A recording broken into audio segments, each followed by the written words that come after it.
My questions also go to the Minister for State-Owned Enterprises, and, and perhaps ask the Minister for Energy and Rural Infrastructure to take note as well, in view of the fact that the wonderful statement that he made yesterday on National Energy Authority and the subsequent debate that ensued. In 2018, there was a series of meetings which culminated in the Leaders Summit in November 2018. I'm talking about the APEC Leaders Summit in 2018. And in amongst all the agenda items they talked about, there was a great announcement and a commitment by our development partners, particularly those of the West, namely the US, Australia, New Zealand, and Japan, where they made a commitment to assist us to have 70% of our country electrified by year 2030, which is only 8 years away. So and we realize power, or the provision of power, is very important for our industrialization and the challenges thereof in terms of the power generation and distribution. So my three questions to the Minister are, firstly, who or what is the appropriate body that is coordinating this commitment, whether it is PPL, which would appear to be the right body to coordinate this, or anybody else? And my second question is, how much of the country at this point in time as we speak has access to electricity, whether it's 20% or 30% or 40%? So how much of the country has access to electricity at this point in time?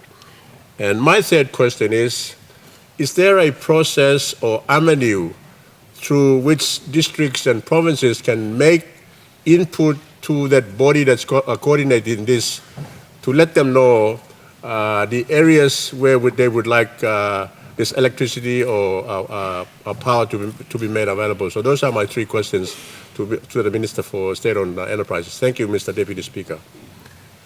The Honourable Minister for State Enterprise, since it's to be your third or fourth question, and I hope this one will be answered.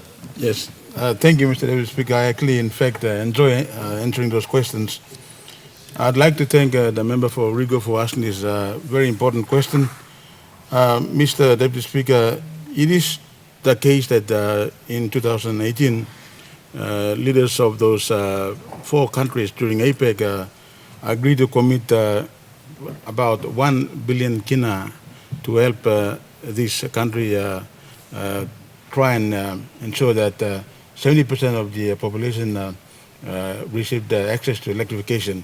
That was a political statement made by leaders of the country with no properly documented process.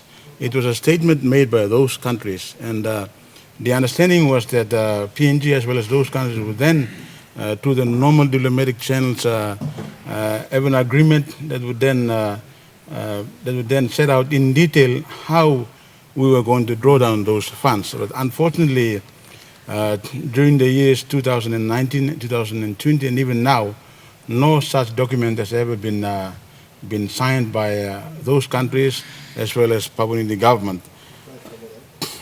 Despite the attempts by our Prime Minister and of course myself to follow up, what has happened lately is that those countries have, through their diplomatic machines, gone out and selected projects with no input and consultation from the government through PNG Power.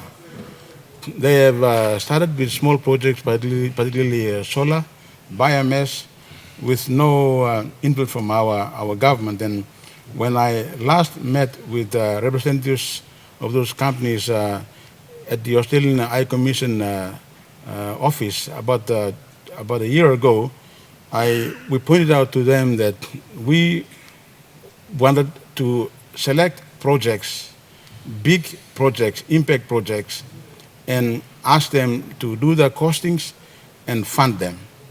that was the arrangement, because the way they were going, they were funding small projects in drips and drabs in an uncoordinated fashion.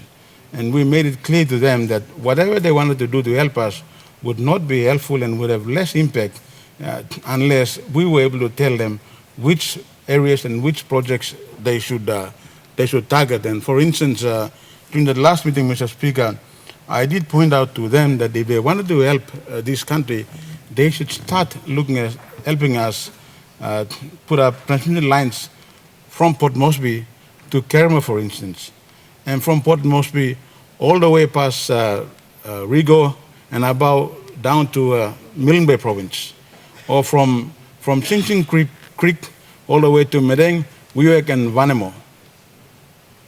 And those were the big impact projects we wanted those countries to help fund, so that we would then be able to take care of the smaller ones ourselves. I also pointed out that we needed their help to develop the Edevu project up in the Koyere Mountains, Mr. Speaker. Port Moresby, as we know, to start with, as an example, has grown. And we now think it has a population of nearly 1 million people. And the existing power plant at Rauna is not producing sufficient power.